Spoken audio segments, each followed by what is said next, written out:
চলো বন্ধুরা, আজ বানাই পাবদা ভাপা। পাবদা মাছ তো অনেকভাবেই খেয়েছো, অনেক রকম রকম রেসিপি করে। তবে একবার আমার মতো করে পাবদা মাছ ভাপিয়ে নাও। গরম গরম ভাত আর পাবদা ভাপা, ব্যাস ফাটাফাটি, আর কিচ্ছু লাগবে না। আমার বাড়ির ক্ষুদে সদস্য তো আজকে বলেই ফেললো যে তোমার এই লাস্ট ভিডিওটা আমিই করব, কারণ পাবদা ভাপাটা দেখে আমার খুব ইচ্ছা করছে ভিডিওটা করতে, আর তার সঙ্গে তো খাওয়া ফ্রি। আরে বাবা, এত মন দিয়ে খাচ্ছো, কেমন হয়েছে সেটা তো বলো।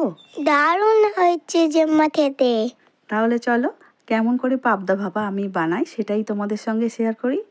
কালো সর্ষে আর সাদা সর্ষে দুটোই এখানে নিয়েছি। তার মধ্যে অল্প একটু জল দিয়ে খুব ভালো করে একটা পেস্ট বানিয়ে নিলাম। এবারে নিয়েছি কাজু আর চারমগজ, সেটাও খুব ভালো করে পেস্ট বানিয়ে নিচ্ছি। তাহলে দু রকম পেস্ট আমাদের রেডি হয়ে গেছে।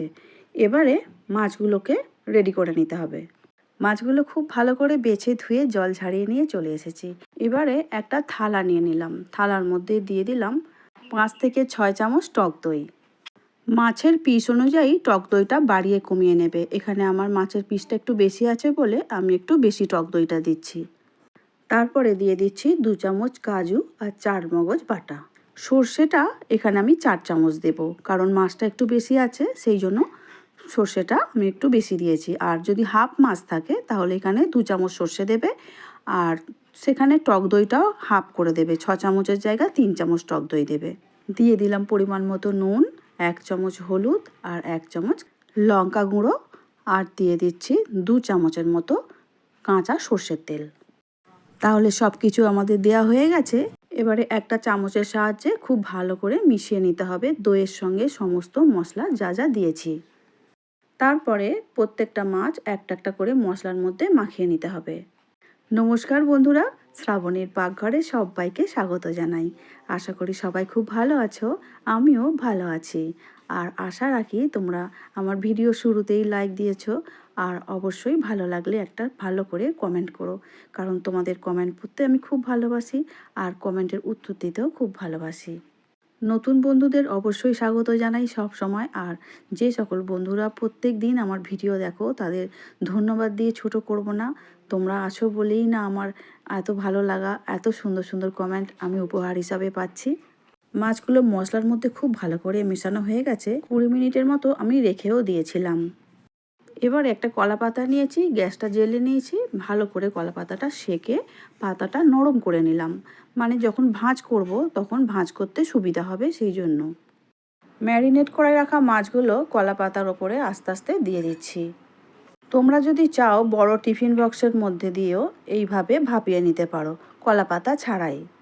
তবে কলা পাতার একটা ফ্লেভার চলে আসে তো গরম হওয়া স্টিমে দেওয়ার পরে, সেই জন্য খেতে আরেকটু বেশি ভালো লাগে। আমি সেই জন্য আজকে কলা পাতাতেই পাবদা ভাপাটা বানাচ্ছি।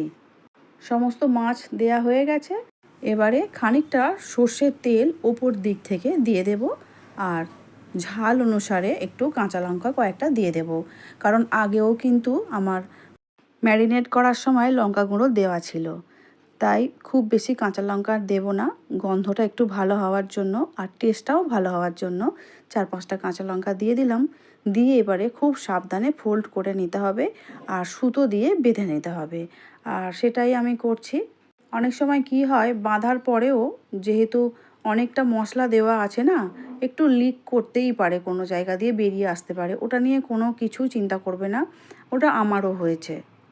কলা পাতায় মোড়া মাছগুলো সুতোর সাহায্যে খুব ভালো করে একটু বেঁধে নিয়েছি। এদিকে চাটু বসিয়ে দিয়েছি, চাটু গরমও হয়ে গেছে। তার আগে চাটুর মধ্যে একটু সর্ষের তেল দিয়ে দিয়েছি। দেবার পরে কলা পাতায় মোড়া মাছগুলো দিয়ে ঢাকা দিয়ে দিলাম, আর গ্যাসের জোরটা হাই করে দিয়েছি। 5 মিনিট পরে গ্যাসের ঢাকা খুলে আলতো হাতে দুদিকে খুব সাবধানে ধরে কিন্তু উল্টে দিতে হবে, কারণ ওপরের পিঠটা তখনও কিন্তু একটু সিদ্ধ হতে বাকি আছে, নিচের দিকটা কিন্তু হয়ে গেছে। তাই আমি উল্টে দিচ্ছি, আর খুব সাবধানে দুটো খুন্তির সাহায্যে উল্টে নিলাম। এবারে গ্যাসের জোরটা মিডিয়াম করে আরও 5 থেকে 7 মিনিট ঢাকা দিয়ে রান্নাটা করে নেব। এবারে কিন্তু 5 মিনিট পর আমি ফিরে আসছি, আর রেডিও হয়ে গেছে আমাদের কলা পাতায় পাবদা ভাপা। আমি একটা থালার মধ্যে তুলে নিচ্ছি, আর সুতোগুলো প্রথমেই কিন্তু একটু সরিয়ে নিতে হবে, কারণ এখন প্রচণ্ড গরম, হাত দেওয়া তো যাচ্ছে না, তাই জন্য আমি কিন্তু খুন্তির সাহায্যে একটু উল্টে নিলাম। এবারে সুতোগুলো আস্তে করে কেটে দিয়ে কলা পাতাটা খুলে নিতে হবে, কারণ প্রচণ্ড গরম, হাত দিতে খুবই অসুবিধা হচ্ছে আমার, দেখে নিশ্চয়ই বুঝতে পারছো। আর কি দারুণ দেখতে হয়েছে বলো, গন্ধটা কিন্তু অপূর্ব ছেড়েছে। আর তোমরা কিন্তু আমার মতো এইভাবে একবার অবশ্যই বানিয়ে খেও, আর আমাকে অবশ্যই কমেন্টে জানিও যে আজকে আমার কলা পাতায় মোড়া পাবদা ভাপা রেসিপিটা কেমন হয়েছে। আজ তাহলে আসছি, দেখা হবে অন্য দিন অন্য ভিডিও নিয়ে। সবাই খুব ভালো থাকবে, সুস্থ থাকবে, আর একে অপরের পাশে অবশ্যই সবসময় থাকবে। আমার ভিডিওটা এতক্ষণ ধৈর্য ধরে দেখার জন্য অসংখ্য অসংখ্য ধন্যবাদ আমার সব বন্ধুদেরকে। টাটা।